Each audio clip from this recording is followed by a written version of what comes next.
Hello student, good morning. Welcome to today online computer class. और today's topic is inheritance, chapter number 12। तो inheritance क्या होता है? देखो, अभी हमने सी प्लस प्लस के, ये आवाज एक बार म्यूट कर ले आप मोबाइल की। हाँ, तो देखो इनहेरिटेंस कल हमने पढ़ा था ऑपरेटर ओवरलोडिंग। तो सी और जो सी प्लस प्लस है, सी और सी प्लस प्लस में क्या डिफरेंस है, उसके कुछ एडिशनल फीचर्स हैं। यानी कि सी क्या है, सी प्लस प्लस सी का सुपर सेट है ना। तो सी के अंदर क्या है, सी से कई ज्यादा एडिशनल फीचर्स इंक्लूड है। तो वो जो फीचर्स हैं वो ही हम पढ़ रहे हैं। चैप्टर नंबर जो 6 से हम पढ़ रहे हैं वो एडिशनल फीचर्स हम पढ़ रहे हैं सारे। तो इस चैप्टर में जो 12 में है, एक अलग से है इंपॉर्टेंट फीचर है इनहेरिटेंस। तो इनहेरिटेंस क्या है? इनहेरिटेंस का मीन्स होता है रीयूज करना, किसी को रीयूज करना। जैसे आपने पहले से एक क्लास बना ली और उस क्लास की जो प्रॉपर्टी है आप कोई दूसरी क्लास में यूज करना चाहते हो, तो वो क्या होता है? इनहेरिटेंस। यानी एक क्लास के ऑब्जेक्ट की जो प्रॉपर्टी है वो कोई दूसरे क्लास के जो ऑब्जेक्ट है वो एक्सेस कर रहे हैं, तो वो क्या होती है आपकी? इनहेरिटेंस। ठीक है। तो यानी कि reusability is an important feature of C plus plus. बात समझ रहे हो? रीयूजेबिलिटी क्या होती है? रीयूज करना। कोई क्लास बना ली, कोई पहले से एक कोड लिख लिया, उस कोड का हम यूज कर रहे हैं बार बार में। पहले एक आपने प्रोग्राम बना लिया तो, और दूसरा प्रोग्राम बनाएंगे तो जो पहले प्रोग्राम में कुछ कोड हैं वो आप वापस रीयूज कर सकते हैं, तो वही क्या है? रीयूजेबिलिटी। यानी एक आपकी बेस क्लास है, दूसरी आपकी क्या है? एक डिराइव्ड क्लास है। ठीक है। The existing class are use to create a new class. यानी एग्जिस्टिंग क्लास मीन्स जो पहले से एक क्लास बनी है उसको बेस मानते हुए, उसको आधार मानते हुए एक न्यू क्लास आप जनरेट करते हो, तो वो क्या होती है? आपकी इनहेरिटेंस या reusability. The mechanism is called inheritance. दोबारा बोल रहा हूं, देखिए, reusability is an important feature of C plus plus. The existing class are use to create for new class. The mechanism is called inheritance. ठीक है। तो inheritance आगे समझ में क्या होता है? ठीक है। तो using this features the programmer can save time. तो इससे क्या फायदा होता है? पहले से आपने एक पहले से बना के रखी हुई है और दूसरी क्लास उस पे उसको बेस मानते हुए आप बना रहे हो, तो आपका टाइम सेव होगा कि नहीं होगा? ठीक है। और मनी यानी कि पैसे भी, आप प्रोग्रामर को पैसे देंगे तो वो भी आपके क्या रहेंगे? बचेंगे। ठीक है। And efforts, the existing class is called base class और पेरेंट क्लास और सुपर क्लास। यानी कि जो एग्जिस्टिंग क्लास है, यानी कि पहले से कोई एक क्लास बनी हुई है, उस क्लास को हम किस किस नाम से और जान सकते हैं? तो उसको हम बोलेंगे बेस क्लास, सुपर क्लास और पेरेंट क्लास। ठीक है। और फिर उसको बेस मान के हम दूसरी क्लास बनाते हैं, उसके और क्या क्या नाम है? तो सब क्लास हो सकता है, डिराइव्ड क्लास हो सकता है और चाइल्ड क्लास हो सकता है। ठीक है। Defining derived class. अब इसको क्लास को कैसे डिफाइन करते हैं डिराइव्ड क्लास को? ठीक है। क्योंकि बेस क्लास तो अभी हमने खूब सारे एग्जांपल देखे हैं, तो वो सारे बेस क्लास के थे। अब हम करेंगे उसको बेस मान के आप दूसरी क्लास को आप डिफाइन करेंगे, तो उसका क्या सिंटैक्स होता है? तो मैं आपको एग्जांपल बता देता हूं कि मान लेते हैं एक क्लास है ए क्लास है। ठीक है। और इस क्लास को दूसरी क्लास क्या कर रही है? इनहेरिट कर रही है। यानी कि इस क्लास की जो प्रॉपर्टी है हम यूज कर रहे हैं बी क्लास के अंदर। तो ए क्लास क्या क्या ए क्लास क्या है आपकी? Base class. ठीक है। इसको सुपर भी बोल सकते हैं। ठीक है। और पेरेंट्स भी बोल सकते हैं। और ये जो है डिराइव्ड क्लास, चाइल्ड क्लास और सब क्लास। ठीक है। तो यहां जो बेस क्लास है, इसकी जो प्रॉपर्टीज है, यानी कि हिंदी में बोलते हैं इसके जो गुण हैं, वो कौन यूज कर रहा है? Derived class. ठीक है। तो अब यहां इसके अंदर जो भी मेंबर होंगे, उन मेंबर का हम इस बी क्लास में यूज कर सकते हैं। ठीक है। तो इसके अंदर किस तरीके से यूज करेंगे? अब जब यूज करते हैं एक क्लास से दूसरी क्लास में, तो उसके जो डेटा मेंबर एक्सेस किए जाएंगे, तो वहां पर 3 टाइप से एक्सेस करते हैं, उन टाइप्स को बोलते हैं विजिबिलिटी मोड।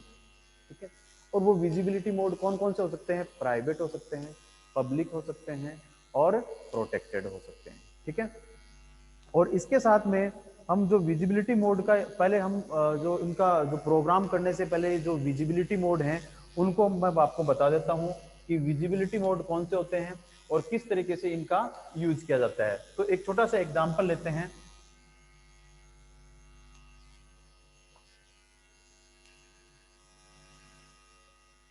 एक क्लास बनाता हूं, यहां पे मैं क्लास बेस, इस क्लास का नाम क्या रखा? Base class. और इस बेस क्लास में यहां पे कुछ एक वेरिएबल लेते हैं इंटीजर ए, जो कि बाय डिफॉल्ट क्या होता है क्लास में, कोई भी मेंबर वेरिएबल बाय डिफॉल्ट किस टाइप का होता है? प्राइवेट टाइप का होता है। तो ये इंटीजर ए क्या है?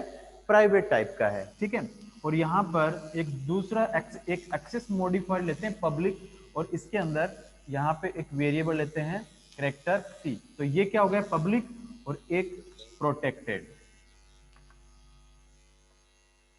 Double D. ठीक है, तो ये एक क्लास यहां पे बना ली मैंने। ठीक है, अब इस क्लास का ज्यादातर तो सिंटेक्स ही पूछ लेते हैं। मैं आपको एग्जांपल बता रहा हूं, तो सिंटेक्स आप अपने आप भी बना सकते हो या फिर मैं आपको बता दूं। सिंटेक्स का मतलब होता है इसका प्रारूप। देखिए, अब इस बेस क्लास को बेस मानकर हम दूसरी एक जो डिराइव्ड क्लास है वो बनाते हैं। तो उसके लिए किस तरीके से, यानी इस क्लास की जो ऑब्जेक्ट हैं या फिर मेंबर हैं उनको एक्सेस करने के लिए हम डिराइव्ड क्लास का यूज करेंगे। ठीक है, फॉर एग्जांपल मान लेते हैं कि 12th क्लास है और एक 11th क्लास है। तो 12th क्लास तो होगी आपकी बेस क्लास।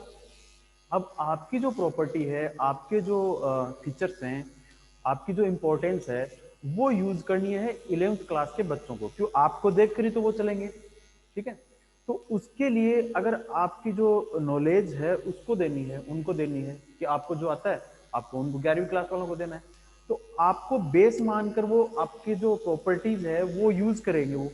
तो how to use property to base class, ठीक है, किस तरीके से यूज की जाएगी? तो इसके लिए हमें एक सिंटेक्स बताता हूं। तो यहाँ पे दूसरी क्लास बनाएंगे। देखिए क्लास, तो नई क्लास बनाने के लिए आपको लिखना है सबसे पहले क्लास। ठीक है, जैसे ऊपर बनाए थे बेस क्लास वैसे क्लास, और दूसरी क्लास का नेम आ जाएगा। तो यहाँ पे लिखेंगे डिराइव्ड, डिराइव्ड यानी ए भी ले सकते हैं बी भी ले सकते हैं, कोई दिक्कत नहीं है। ठीक है, मैंने यहाँ पे डिराइव्ड का यूज किया है। और फिर यहाँ लगाना है कॉलम। क्या लगाना है? कॉलन। ये आपका कॉलन का साइन है। फिर इसके बाद में आएगा विजिबिलिटी मोड। ठीक है, वो विजिबिलिटी मोड क्या हो सकते हैं? वो प्राइवेट हो सकता है, वो प्रोटेक्टेड हो सकता है, या फिर पब्लिक। तो मैं यहां पर यूज करूंगा पब्लिक। अब देखो पब्लिक है, इन पे क्या फर्क पड़ता है प्रोग्राम पर? अगर यहाँ पे मैं प्राइवेट लेता हूं तो प्रोग्राम पे क्या फर्क पड़ेगा? अगर मैं प्रोटेक्टेड या फिर और अदर जो प्राइवेट विजिबिलिटी मोड यूज करूंगा तो प्रोग्राम पे क्या असर पड़ेगा वो हम बाद में बात करेंगे। तो यहाँ पे विजिबिलिटी मोड, और फिर किस क्लास को एक्सेस कर रहे हैं? बेस क्लास को एक्सेस कर रहे हैं ना, तो यहां पे लिखेंगे बेस क्लास। ठीक है, अब यहाँ इस की प्रॉपर्टी जैसे यहाँ पे लिखा था ना, इसके सिंटेक्स की बॉडी है इसमें लिखेंगे। अब इनको आप यूज कर सकते हो यहाँ पे। ठीक है, तो यहाँ पे मैंने दो क्लास बनाई है, एक क्लास का बेस नाम रखा, दूसरी का डिराइव्ड। अब डिराइव्ड क्या कर रही है? बेस क्लास की प्रॉपर्टी को एक्सेस कर रही है। ये क्या होता है? इनहेरिटेंस। और जब इसको एक्सेस करेगी तो यहां पर पब्लिक ये विजिबिलिटी मोड का यूज किया जाता है। अब देखो, फर्स्ट मैंने यूज किया है public. If use public visibility mode then access data member of base class. तो इन पे क्या रिजल्ट आने वाला? देखिए, सबसे पहले हम बात करते हैं इंटीजर ए की। ये बेस क्लास का मेंबर है, तो क्या डिराइव्ड क्लास बेस क्लास के प्राइवेट डेटा मेंबर को एक्सेस कर सकता है क्या? तो ध्यान रखना कि बेस क्लास के प्राइवेट मेंबर को डिराइव्ड क्लास के द्वारा कभी भी एक्सेस नहीं किया जाता है। ठीक है, चाहे विजिबिलिटी मोड कोई सा भी हो, समझ रहे हो? ठीक है, तो इसको can't access private member of base class by derived class. Derived class के द्वारा एक्सेस नहीं किए जाएंगे, ठीक है, ए को एक्सेस नहीं कर सकते हैं अपन। फिर बात आती है कैरेक्टर सी को, ठीक है, तो कैरेक्टर सी मैं यहां पे देता हूं सी इक्वल 10, तो ये क्या पॉसिबल है, क्या पॉसिबल है, क्यों ए वाला पॉसिबल नहीं था, क्योंकि ए क्या है बाय डिफॉल्ट प्राइवेट है और प्राइवेट मेंबर एक्सेस नहीं किए जाते हैं किसी भी क्लास के द्वारा, ठीक है, बेस क्लास के डिराइव्ड क्लास के द्वारा बेस क्लास के प्राइवेट को एक्सेस नहीं किया जाएगा। फिर ये जो सी है ये पब्लिक मेंबर है, और पब्लिक मेंबर जो डिराइव्ड क्लास के द्वारा एक्सेस किया जा सकता है, तो यहां पर ये वैलिड है, इसकी वैल्यू हम असाइन कर सकते हैं, ठीक है। तो ये कह सकते हैं कि जो बेस क्लास के पब्लिक मेंबर हैं वो एक्सेस किए जा सकते हैं डिराइव्ड क्लास के द्वारा। नेक्स्ट प्रोटेक्टेड, तो प्रोटेक्टेड जो है, अब देखो यहां पर जो पब्लिक है वो इसके भी यहां भी मैं पार्ट कर देता हूं, पब्लिक और प्रोटेक्टेड। अब ये जो कैरेक्टर सी है, ये की जो सी जो डेटा मेंबर है यहाँ पब्लिक है, तो ये जा रहा है इधर से, ठीक है, तो यहां जाएगा तो कौन से इसका जो डिराइव्ड क्लास का है ये पब्लिक हो जाएगा या प्रोटेक्टेड हो जाएगा या प्राइवेट हो जाएगा, ये पब्लिक ही रहेगा, यानी इसका पब्लिक है तो इसका भी पब्लिक रहेगा। तो इसको मैं यहां लिख देता हूं सी इक्वल वैल्यू, यहां पे पब्लिक वाले एक्सेस मॉडिफायर में इसको लिख दिया, ठीक है। फिर आता ये डबल डी, ठीक है, ये डबल डी क्या प्रोटेक्टेड है। अब इस प्रोटेक्टेड को डिराइव्ड क्लास से एक्सेस कर रहे हैं, ठीक है, तो अब ये डिराइव्ड क्लास का किस टाइप का बन जाएगा, इसका प्रोटेक्टेड है तो इसका क्या बन जाएगा, प्रोटेक्टेड बन जाएगा। तो यहां पे d इक्वल 10 में असाइन कर देता हूं। तो ये एक छोटी सी चीज मैंने आपको बताई है, समझ में आई कि नहीं आई? कोई भी ले सकते हो वैल्यू। देखो दो क्लास बनाइए, ठीक है, एक क्लास के कितने पार्ट होते हैं, 4 पार्ट होते हैं बाय डिफॉल्ट, एक पब्लिक, एक प्राइवेट, एक प्रोटेक्टेड, और जो एक पार्ट होता है वो क्या होता है, प्राइवेट होता है, ठीक है। तो यहां पे मैंने 3 पार्ट ही लिखे हैं, तो ये क्योंकि जो प्राइवेट होता है और जो पब्लिक होता है, सॉरी जो बाय डिफॉल्ट प्राइवेट और एग्जिस्टिंग प्राइवेट दोनों एक ही है, तो दोनों यहाँ पे इंक्लूड करेंगे। और एक ये पार्ट है, ये पार्ट है, ये जो पार्ट हैं वो डिराइव्ड क्लास के भी क्या बन जाएंगे, एज इट इज वो की वो ही रहेंगे। यहां पर आप अगर पब्लिक विजिबिलिटी मोड का यूज करते हो तो, ठीक है, एक बात। दूसरी बात, यहां पब्लिक के अलावा मैं यहां पर यूज करता हूं प्राइवेट, यहां विजिबिलिटी मोड मैंने चेंज कर दिया।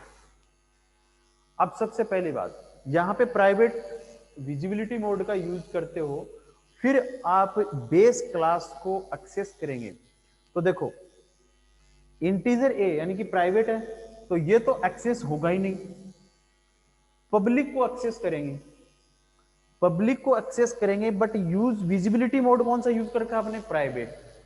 तो ये सी जो है बेस क्लास का पब्लिक डेटा मेंबर था, और अगर आप डिराइव्ड क्लास का विजिबिलिटी मोड प्राइवेट यूज करते हो तो इस क्लास में ये पब्लिक भी नहीं रहेगा, प्रोटेक्टेड भी नहीं रहेगा, ये किस टाइप का बन जाएगा, प्राइवेट बन जाएगा। यानी ये यहां पे लिखेंगे अपन सी इक्वल 10, ठीक है, ये कैरेक्टर टाइप है ना, ठीक है।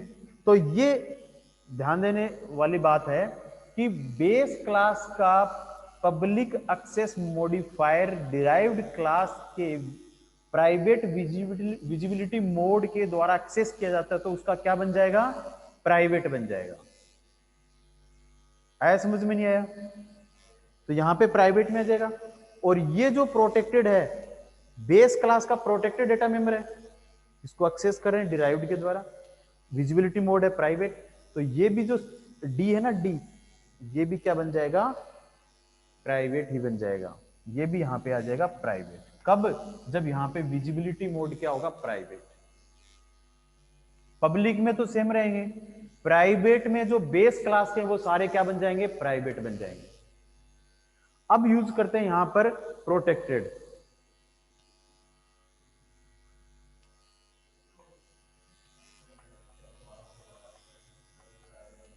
प्रोटेक्टेड डिजिटल विजिबिलिटी मोड का यूज करता हूं मैं, ठीक है। तो ये बताओ कि अब क्या इस पे प्रोग्राम पर फर्क पड़ेगा। देखो सबसे पहले बात करते हैं प्राइवेट की। तो बेस क्लास का जो प्राइवेट डेटा मेंबर है वो can't access by derived class, ठीक है। पब्लिक है, पब्लिक मेंबर डिराइव्ड का क्या बनेगा, प्रोटेक्टेड। पब्लिक का क्या बन जाएगा, प्रोटेक्टेड। और प्रोटेक्टेड क्या रहेगा, प्रोटेक्टेड ही रहेगा। प्राइवेट यूज करेंगे तो सारे क्या बन जाएंगे, प्राइवेट। और प्रोटेक्टेड यूज करेंगे तो सारे प्रोटेक्टेड बन जाएंगे। पब्लिक तो प्रोटेक्टेड बन जाएगा, प्रोटेक्टेड रहेगा ही, और जो प्राइवेट है वो एक्सेस होगा नहीं। यानी कि तीनों ही मोड में जो प्राइवेट बेस क्लास का प्राइवेट डेटा मेंबर है वो एक्सेस नहीं होगा, पहली बात। पब्लिक में, और पब्लिक की बाद में बात करते हैं, प्राइवेट विजिबिलिटी मोड है तो सारे क्या बन जाएंगे, प्राइवेट। प्रोटेक्टेड है तो सारे क्या बन जाएंगे, प्रोटेक्टेड। और अगर पब्लिक है तो सेम रहेंगे, पब्लिक है तो सेम रहेंगे। तो ये तो थे विजिबिलिटी मोड, आ गया समझ में। अब हम बात करते हैं लेवल ऑफ इनहेरिटेंस। तो there are 5 level in inheritance. तो फर्स्ट लेवल होता है सिंगल लेवल इनहेरिटेंस। तो विजिबिलिटी मोड को थोड़ा सा और बता देता हूं मैं आपको। देखिए, the visibility mode can be either private, protected और public. By default the visibility mode is private. अगर यहां पे कोई भी विजिबिलिटी मोड यूज नहीं करते हो तो ये क्या मान लेगा, अपने आप को प्राइवेट मान लेगा, ठीक है। The visibility mode specify whether the feature of the base class are privately, protectly and publicly derived, ठीक है। तो यहाँ पे आप प्राइवेट भी यूज कर सकते हो, पब्लिक भी यूज कर सकते हो और प्रोटेक्टेड भी यूज कर सकते हो। और उनपे कौन सा यूज करेंगे तो उसके जो डेटा मेंबर है क्लास के कैसे बन जाते हैं वो मैंने आपको बता दिया, ठीक है। आगे समझ में, दैट्स ऑल। नेक्स्ट, तो नेक्स्ट टॉपिक है लेवल ऑफ इनहेरिटेंस। तो लेवल ऑफ इनहेरिटेंस में सबसे पहले बात करते हैं अपन सिंगल लेवल इनहेरिटेंस।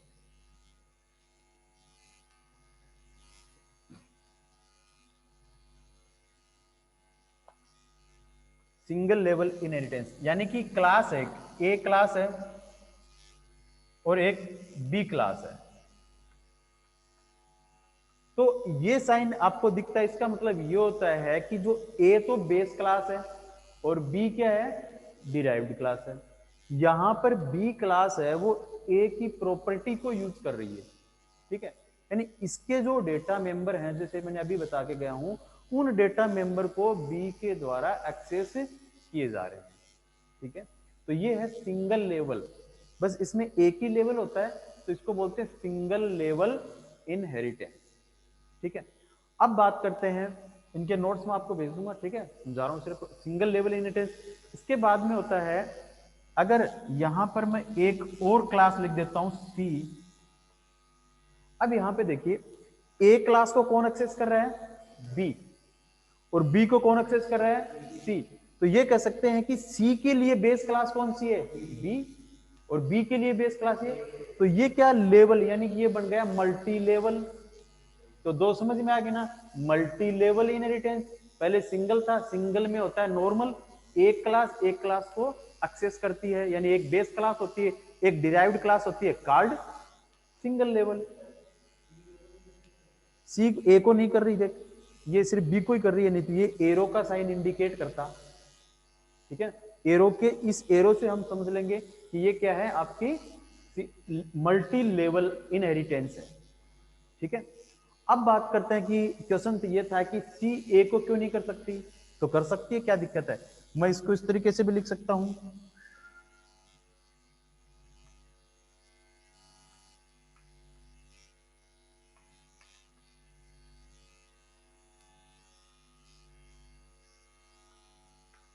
ठीक है। अब देखो बी ए को भी एक्सेस कर रही है और सी ए को एक्सेस कर रही है, ठीक है।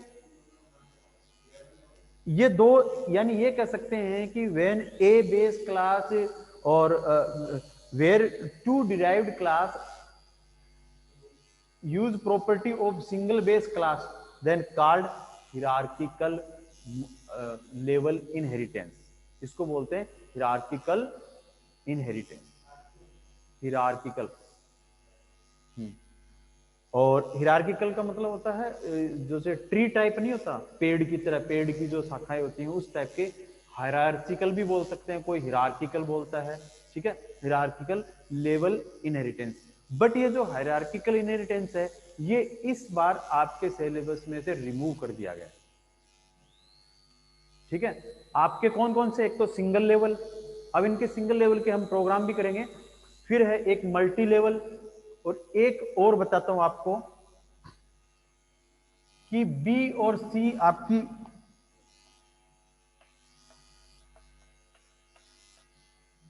ये देखो, अब यहां पर टू और मोर बेस क्लास हो, यानी कि दो से बेस ज्यादा क्लास, और inherit to a single derived class, यानी एक सिंगल डिराइव्ड क्लास इनहेरिट कर रही है किसको, more than one base class. यानी कि जहां पर आपको दो बेस क्लास, और बेस क्लास को हम क्या बोलते हैं, पेरेंट, माता पिता, यानी कि एक के दो माता पिता हैं तो वो क्या होगी, मल्टीपल। ये कौन सी है, मल्टीपल लेवल इनहेरिटेंस। तो आपके अब की बार सिलेबस में है multi single level inheritance, multi level inheritance, और एक ये मल्टीपल इनहेरिटेंस, ठीक है। और एक हिरार्किकल जो कि रिमूव कर दिया गया है अब की बार सिलेबस में। एक और होता है, वो क्या होता है, देखो मैं यहां पे लिख देता हूं, यहां डी और ए।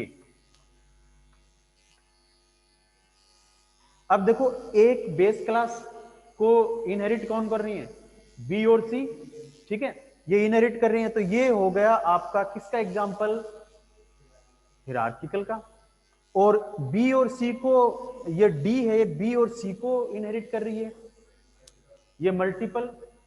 तो जब आप कोई दो लेवल इनहेरिटेंस का यूज करके आप एक लेवल इनहेरिटेंस क्रिएट करते हो तो वो होता है हाइब्रिड लेवल इनहेरिटेंस। तो ये आपका हाइब्रिड का एग्जांपल, ठीक है। तो हाइब्रिड भी आपका रिमूव कर दिया गया है, और जो थोड़ा सा टिपिकल था वो रिमूव कर दिया गया है। तो सिंपल सिंपल बच्चे हैं सिंगल लेवल इनहेरिटेंस। अब हम बात करते हैं सिंगल लेवल इनहेरिटेंस की।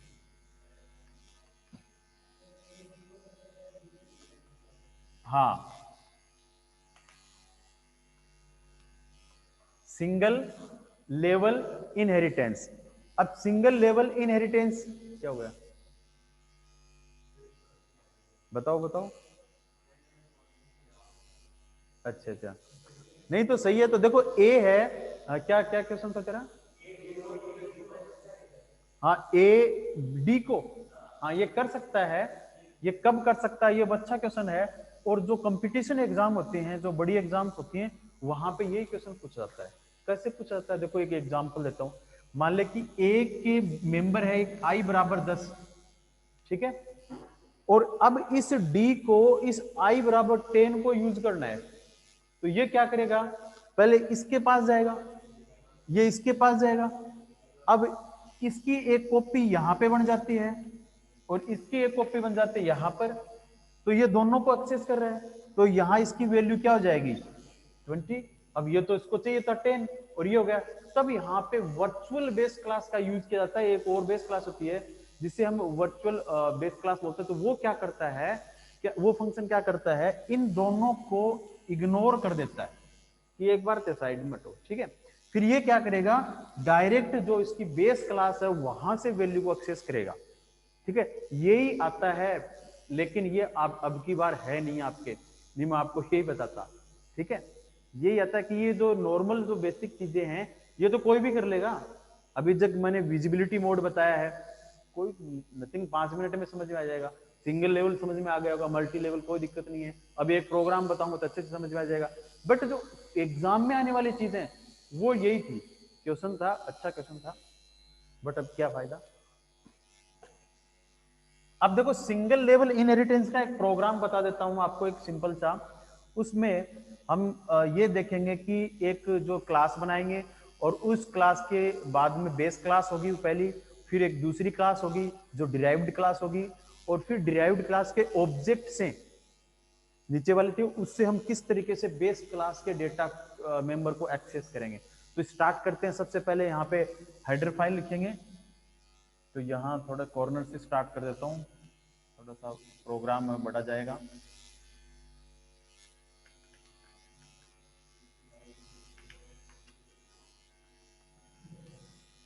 Hash include conio dot H, ये आपको बताने की जरूरत है नहीं, शायद आपको पता होगा। क्लास ए, तो क्लास ए यहां पर मैं ले लेता हूं base class, as a base class, ठीक है।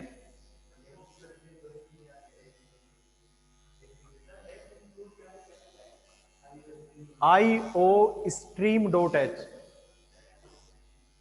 तो ये सी, देखो चैप्टर नंबर 5 तक तो आपको क्या यूज करना है, एसटीडी, वो सी लैंग्वेज के लिए। अब चैप्टर नंबर 6 to 12 आपको यूज करना पड़ेगा IO स्ट्रीम डॉट एच, क्योंकि ये है C++, इसमें ये ऑब्जेक्ट बेस है, वो थी फंक्शन बेस, ठीक है। उसमें फंक्शन यूज किए जाते थे printf, scanf, get CS, CLR, CR, और इसमें यूज किए जाएंगे ऑब्जेक्ट, सी इन, सी आउट, ठीक है। अगर सी लैंग्वेज सबको आ जाती है, C++ आती है, तो फिर कोई लैंग्वेज उसके लिए हार्ड नहीं है। अब देखो, अब जो जावा है उसका जमाना गया, बट सी का कभी नहीं जाएगा, C++ का जमाना कभी नहीं जाएगा। क्यों? वो सब लैंग्वेज की बेस लैंग्वेज है। अब आ रही है लेटेस्ट 11th क्लास के जो स्टूडेंट है ना, उनके सी बट गई, C++ हो गई, अब डायरेक्ट आ गई पाइथन, बहुत ईजी है। बट अगर आप पाइथन सीखो तो उनसे पहले, अगर आप कंप्यूटर का कोर्स करते हो, कंप्यूटर का कुछ भी करते हो, तो अगर पाइथन ही सीखनी पड़ेगी आगे, जो क्योंकि इतनी इजी लैंग्वेज है। अगर पूरी लैंग्वेज आपको, तो खुद के ऐप आप इजीली बना सकते हो। हाँ, पूरा चेंज हो गया। जो CBSE का जो सिलेबस है ना, वो आ गया। मैं बताऊंगा फिर, बहुत बहुत बना रखे हैं, दिखाऊंगा तेरे को। हाँ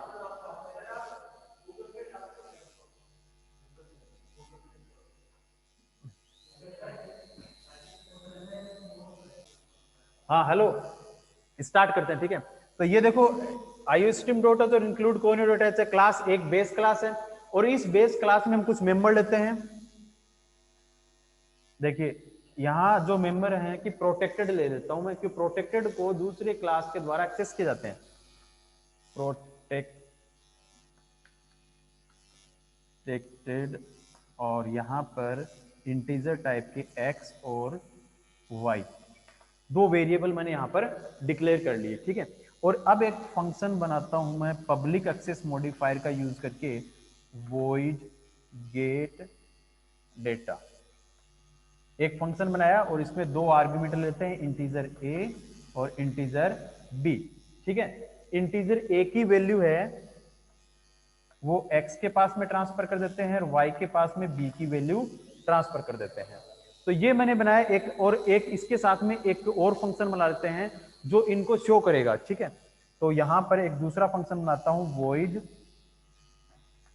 get जो फंक्शन, और इसमें बातें नहीं करो, सी आउट x इक्वल x, सी आउट y इक्वल y।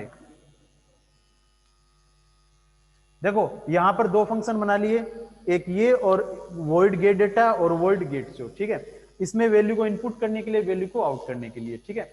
अब जो पहली क्लास है कि बेस क्लास है, वो मैंने यहां पे लिख दी है, और इस क्लास को बंद कर देते हैं, यानी कि जो बेस क्लास है मैंने यहां पे बना ली है। अब बनाते हैं दूसरी क्लास, ठीक है। एक प्रोग्राम में कई क्लास हो सकते हैं जो एक दूसरे की प्रॉपर्टी को यूज की जा सकती है। तो सबसे हम एग्जांपल ले रहे हैं सिंगल लेवल इनहेरिटेंस का। तो सिंगल लेवल इनहेरिटेंस में क्या होता है, एक बेस क्लास होती है और एक डिराइव्ड क्लास होती है, दैट्स ऑल, ठीक है। अब डिराइव्ड क्लास बनाते हैं। तो डिराइव्ड क्लास के लिए जैसे यहां पे बनाया क्लास ए, तो दूसरी क्लास में लेता हूं यहां पे क्लास बी, ठीक है। और इस बी क्लास, ये डिराइव्ड क्लास है, तो डिराइव्ड क्लास क्या करेगी, इस ए क्लास जो कि आपकी बेस क्लास है, इसकी प्रॉपर्टी को यूज करेगी, ठीक है। क्या करेगी, इसकी प्रॉपर्टी को यूज करेगी। ठीक है, अब इसकी प्रॉपर्टी को यूज करते हैं अपन कैसे, यहां पर कोलन का साइन यूज करेंगे। ठीक है, और कोलन के बाद में जो ए क्लास है इसका नाम लिखेंगे, यानी कि बेस क्लास का लिखेंगे, और यहां पे विजिबिलिटी मोड यूज करेंगे पब्लिक, कि ज्यादातर पब्लिक ही यूज करना है आपको। ठीक है, तो अब ये समझ में आ गया, यानी कि पब्लिक विजिबिलिटी मोड में आप ए क्लास को एक्सेस कर रहे हो। ठीक है, और बी क्या आपकी डिराइव्ड क्लास है, कौन यूज कर रहा है, बी कर रही है। ठीक है, तो अब यहां पर इसमें आप स्टार्ट करते हैं कि एक और फंक्शन बनाएंगे जो पब्लिक में पब्लिक एक्सेस मॉडिफायर का यूज करके, एक यहां लिखता हूं मैं void max, एक फंक्शन बना लिया, और यहां पर एक कंडीशन लगाते हैं कि ये जो बना रहे हैं कि ये चेक करेंगे भी एक्स कोई भी वैल्यू है वो ग्रेटर देने के लिए कोई भी कर सकते हो, जोड़ने का, ग्रेटर देन का, मिनिमम का कैलकुलेट करने का। मैं आपको एक लॉजिक बता रहा हूं, फिर प्रोग्राम आप चाहे कोई भी कर सकते हैं। ठीक है, तो यहां पे लिखूंगा if X greater than Y. ठीक है, एक्स ग्रेटर देन वाई, तो कंडीशन अगर ट्रू होगी तो क्या रिजल्ट आएगा, यानी कि C out X is maximum. ठीक है, और else C out Y is maximum, यानी या तो, और इसको यहां पे बंद कर देते हैं। ठीक है, तो एक फंक्शन बनाया मैंने void max, और इफ x और y का यूज किया है। ठीक है, अब इस क्लास को मैं यहां पर बंद कर देता हूं, क्लास बंद हो गई। तो दो क्लास बनाए आपने, ए क्लास और बी क्लास, बी क्लास को ए क्लास द्वारा क्या कर लिया, इनहेरिट कर लिया। अब यहां पे हम क्या करेंगे, कुछ जो मैन क्लास स्टार्ट करेंगे, तो मैन क्लास को स्टार्ट करने के लिए कहां से स्टार्ट करेंगे, void main से। तो सबसे पहले स्टार्ट करता हूं, क्या मैं ये यहां से रिमूव कर सकता हूं या फिर इधर कोने में लिखूं, चलो यहां लिख देते हैं। ठीक है, तो यहां लिखेंगे void main, man class start कर दी, और यहां पे एक ऑब्जेक्ट बनाएंगे। अब ऑब्जेक्ट कौन सी क्लास का बनाना है, बी का बनाना है, न कि ए का। ठीक है, तो बी क्लास का ऑब्जेक्ट बनाएंगे, तो यहां लिखेंगे बी का एक ऑब्जेक्ट है, वो ऑब्जेक्ट बना लेता हूं मैं ओबीजे। ठीक है, ऑब्जेक्ट बना लिया। अब ये जो ऑब्जेक्ट है ये क्या करेगा, किसका है, बी क्लास का, यानी कि डिराइव्ड क्लास का।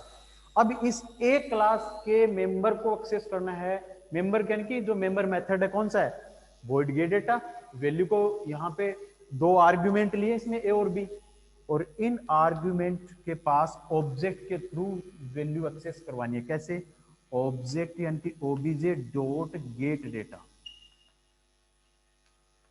5 और 6।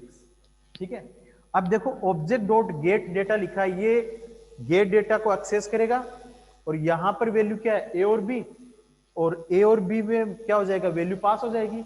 ए के पास क्या चला जाएगा, 5, और इसके पास 6। ठीक है, अब ए ने किसके पास ट्रांसफर कर दिया, एक्स के पास, बी ने वाई के पास। ठीक है, इनकी वैल्यू होगी 5, 6। ठीक है, अब देखो, अब जो नेक्स्ट प्रोसेस है वो क्या होगी, इनको शो करवाने की। ठीक है, इनको शो करवा सकते हो आप, या फिर डायरेक्ट इनको एक्सेस भी कर सकते हैं। तो देखिए अब मैं करता हूं, इनको शो करवाने से पहले direct object dot gate show. अब गेट शो करेंगे तो जो रिजल्ट है, आउटपुट मैं यहां लिख रहा हूं, आउटपुट आएगा आपका x की वैल्यू क्या है 5, और y की वैल्यू क्या है 6, ये आउटपुट आ जाएगा। और फिर हम क्या करेंगे, जो ऑब्जेक्ट है उससे, और जो b क्लास का है मैक्स फंक्शन है, थर्ड फंक्शन है, उसको एग्जीक्यूट करवाएंगे। तो ऑब्जेक्ट डॉट मैक्स, ठीक है, ऑब्जेक्ट डॉट मैक्स, अब इस पे गए। ठीक है, मैक्स को एग्जीक्यूट किया, मैक्स को एग्जीक्यूट किया, तो यहां पे एक कंडीशन लगा रखी है, if X greater than Y, तो कंडीशन ट्रू है, फॉल्स, फॉल्स है ना, और कंडीशन फॉल्स है तो क्या प्रिंट हो जाएगा, y इज मैक्सिमम। ठीक है, तो यहां पर जो आपका आउटपुट होगा वो होगा y इज मैक्सिमम, ठीक है, y इज मैक्सिमम। और यहां पर हम क्या कर देंगे, गेट ch लगा के इस प्रोग्राम को यहां पर बंद कर देंगे। तो इसका first part, second part, third part और फोर्थ पार्ट जो है ये आपका आउटपुट है।